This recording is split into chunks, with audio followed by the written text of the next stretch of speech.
Okay, so like the 2024 election, right? It feels like every day it's something. Yeah. The rhetoric is heating up. The stakes are getting higher. And especially with all the talk about, 2020 and what happened. Right. One thing keeps coming up. Yeah. What if someone challenges the results in 2024? What happens then? So today, we're going deep. We are diving into some potential strategies that are being reported should Donald Trump decide to contest the 2024 election. Right. And before we go any further, we got to be super clear about something. We're here just to understand the tactics.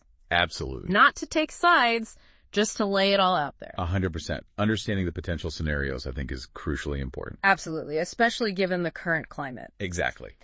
So from what we've gathered, it seems like there are 5 major pillars to this potential strategy. Election denial rhetoric, legal and procedural tactics. We've got mobilizing supporters, preparedness for contingencies, like a lot to unpack there. And this one I find really interesting, setting up alternative institutions. Yeah. And each of these elements builds on, I think, what we've seen in the past, but with some intriguing twists this time around. Okay, so let's start with kind of, the elephant in the room. Right. This election denial rhetoric, I mean, this isn't exactly new territory for us. No, not at all. We've heard this before in 2020, for example.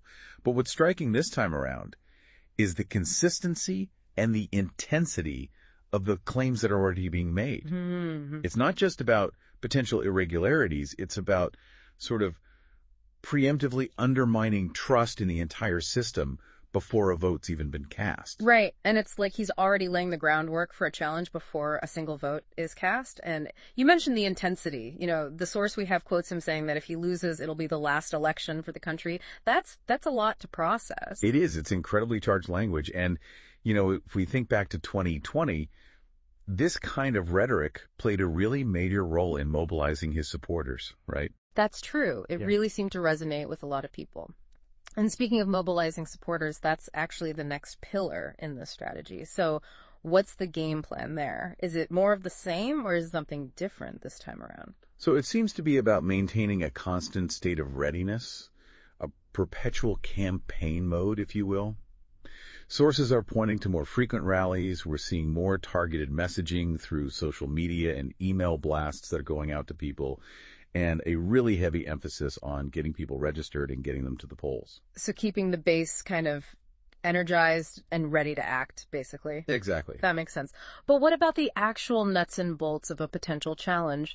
What kind of legal and procedural tactics are we actually talking about here? Because, lawsuits and recounts, they're not exactly new concepts in close elections. You're absolutely right. They're not new at all. But what's different this time, based on the strategy that we're seeing outlined, is a laser focus on local election boards. Remember when we talked about the emphasis on local organization? This is where that really comes into play. Hold on. This is where it gets really interesting, and this might be new for some of our listeners. Can you break down why this local focus is such a big deal? Yeah. So in the past, most election challenges often targeted broader issues, things that were happening at the state or even at the national level. Right. This time, it seems that the strategy is to embed deeply within local areas, recruit a lot of poll watchers who are trained and prepared to challenge results, on the ground as they're happening. Wow. And potentially file just a wave of hyperlocal lawsuits that can really jam up the system. Okay, so it's about creating chaos and doubt at a really, really grassroots level, potentially slowing down the entire process and making it really hard to get a clear picture of what's actually happening. Exactly. Wow, okay. And this whole preparedness for contingencies idea, that's where things start to feel almost unsettling, I think. It's definitely proactive. And that in itself isn't inherently bad. Like, being prepared is a good thing, right? Right. But it definitely takes on a different light considering the context of everything else that we're talking about. Right. So this source mentions training programs that are already underway for poll watchers. Mm-hmm. We're hearing about legal teams that are already on standby in key states that they're anticipating might be important, and even plans for rapid response communications. All designed to act swiftly and decisively no matter what happens. So they're ready to hit the ground running no matter what happens. Absolutely. And that kind of leads us to that last point that you mentioned that I find just fascinating and also a little concerning. This setting up of alternative institutions. What is the thinking behind that? It's really about creating parallel structures that can challenge the legitimacy of the existing institutions. Think alternative elector slates, for example, or independent vote counts that are happening. The idea is to have an entire system ready to go that can provide an alternate version of events, even if it doesn't necessarily align with what the, official results are showing. Okay, so we just went through a lot of information. We just dove into all of this. And I have to ask you, what stands out to you? What's the most significant takeaway for our listener who's trying to kind of digest all of this? This is a lot. It is a lot to digest. You're absolutely right. Mm-hmm. But I think if we boil it all down, the common thread that we see running through all of this is preparedness. This isn't just about reacting to an election outcome. Right. It's about actively trying to shape the narrative and being ready to contest the results at every turn, no matter what they are. Right. And the potential consequences of that, well, that's something that we all need to really think about.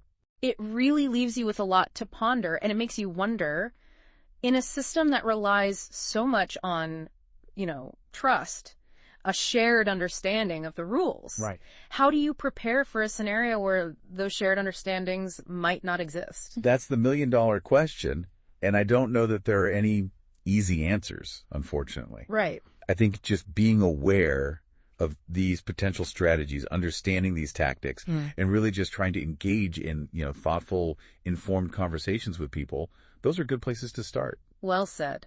Well said. This is definitely a conversation that we're going to keep having, especially as we get closer to 2024. For sure. So thanks for taking this deep dive with us today. Absolutely. Stay tuned because we're going to keep exploring these topics as they evolve.